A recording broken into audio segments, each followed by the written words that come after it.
Welcome back to the deep dive. So, today we're getting into moussaka. You know, those amazing layers, eggplant, spiced meat, and that classic creamy bechamel sauce on top.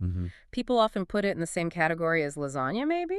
Comfort food? Right, that comparison comes up a lot.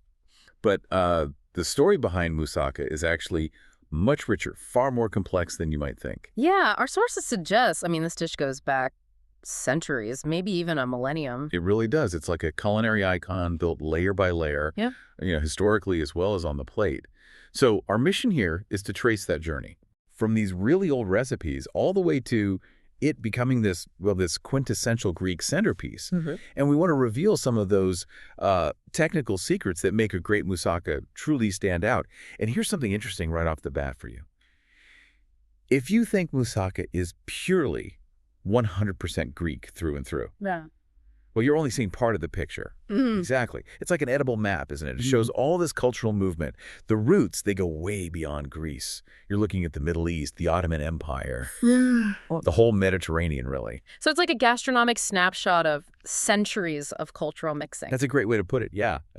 History shows that long before the version we know today, the baked layer dish people were eating combinations of spiced eggplant and minced meat. Okay. These were staples back in Arab and Ottoman cooking, definitely by the 13th century, probably earlier. Wow, 13th century. And we actually found a specific reference, didn't we? Even older. We did. There's this incredible 10th century Arabic cookbook, Kitab al-Tabik. Which just means the Book of Dishes, right? Yeah, right.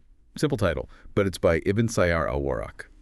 And what's really fascinating is that it describes this sort of ancestor dish to moussaka. Ancestor dish. So what was it like? Well, it was basically a stew. Spiced eggplant and meat cooked together, hearty, flavorful. Okay. But, and this is the key thing, no béchamel. None of that creamy topping. It was served warm, more rustic. So no layers, no golden crust, just a stew. Pretty much. And even as that basic idea spread, before the big change in the 20th century, Greek cooks were often making something simpler too. Right, influenced by Ottoman cooking, you mentioned. Exactly.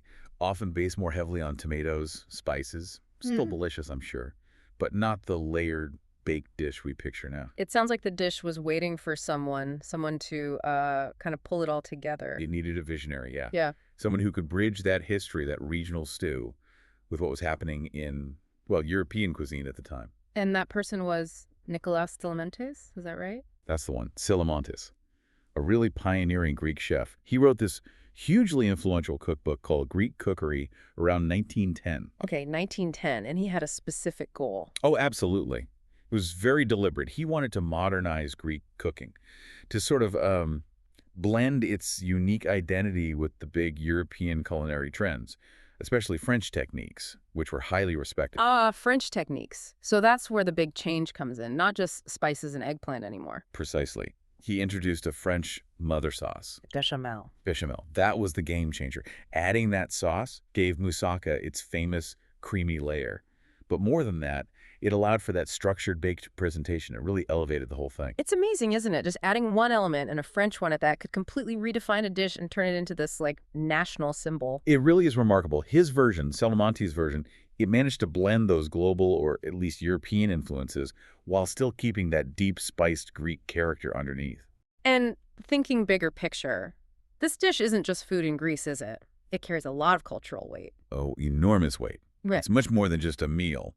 It really symbolizes identity, family, hospitality, tradition. You see it at big family dinners, right? Celebrate. Absolutely. It signals warmth, generosity. It's also, I think, a perfect taste of Greece's position as this historical crossroads. How so? Well, think about what you're tasting. You get those deep aromatic spices, cinnamon, nutmeg, that speak to Eastern traditions, that warmth and complexity. And then you get the Western culinary sophistication, that structure and richness from the French bechamel. East meets West on a plate. Let's talk about the spices for a second, because in the meat layer, usually lamb or beef. Yes. Right? It's not just savory herbs. No, definitely not. It's those warm aromatic spices that are so key to Greek cooking. Cinnamon, nutmeg, sometimes allspice. Right. They add this incredible depth, this warmth, almost an earthiness that you just don't get from, say, a standard Italian meat sauce. It goes way beyond just tomato and oregano. Okay, so that covers the history and the soul of the dish. Now, let's get practical. Let's talk technique. Because anyone who's tried making moussaka knows it can sometimes, well, fall apart. It can be tricky, getting those perfect layers, that beautiful structure, avoiding a watery mess. It comes down to managing moisture, really. Okay, tip number 1. This seems crucial. Prepping the eggplant. Yes. You absolutely have to salt the eggplant slices first. Let them sit for, say, 30, maybe 40 minutes. Now, I always thought that was just to get rid of bitterness. Does it do more? It does help with bitterness, yes. But the main reason, especially for moussaka, is structural. Salting draws out a ton of water from the eggplant. Ah. And that's critical because it stops the eggplant from soaking up too much oil when you fry or bake it later. Less water, less oil absorption means a lighter dish, not greasy, and it holds together better. Less soggy eggplant. Got it. Win-win. Okay, tip 2. This is about the base, right? Building the foundation. You don't just start with eggplant on the bottom of the dish. No, you need a buffer layer. Most chefs recommend starting with a thin layer of something absorbent, either plain breadcrumbs or, my favorite, thinly sliced potatoes that you've maybe boiled or fried briefly first. Potatoes. Interesting, like a little hidden platform. Exactly. It acts like a sponge for any extra moisture that might cook out from the meat or eggplant during that long bake. Yeah. It keeps the bottom layer from getting wet and helps the whole thing slice cleanly. That's a really good insider tip. Okay, now for the crown jewel, the bechamel. How do we get that perfect, smooth, creamy, golden top that holds its shape? Right? Everyone wants that perfect topping. Well, the basics are butter, flour, milk, a bit of nutmeg, standard bechamel. The key is constant stirring for smoothness. Okay. But for moussaka, there's an extra step, enrichment. Once the sauce is thickened a bit, you whisk in an egg yolk, maybe 2, and some grated cheese, cefalotiri, or Parmesan work well. Ah, the egg yolk and cheese. What does that do? That adds richness, definitely, but also stability. It helps the bechamel set beautifully when it bakes, giving you that lovely golden crust and ensuring it doesn't just ooze everywhere when you cut into it. Maximum creaminess, maximum stability. Okay, makes sense. And the final tip, possibly the hardest one, patience. Slight chuckle. Yes. Tip number 4, the rest time.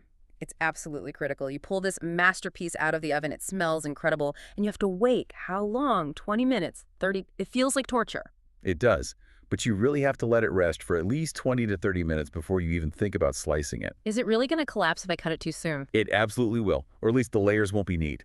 That resting time allows the whole structure to cool down slightly and set properly.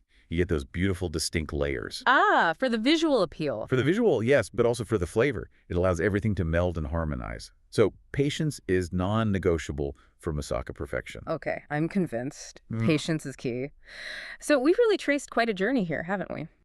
From that simple 10th century Middle Eastern stew in Kitab al-Tabik through those simpler Ottoman and early Greek versions, all the way to this layered, creamy, sophisticated icon that Nikolaos Tselementes really cemented in the early 20th century. It's a fantastic culinary story.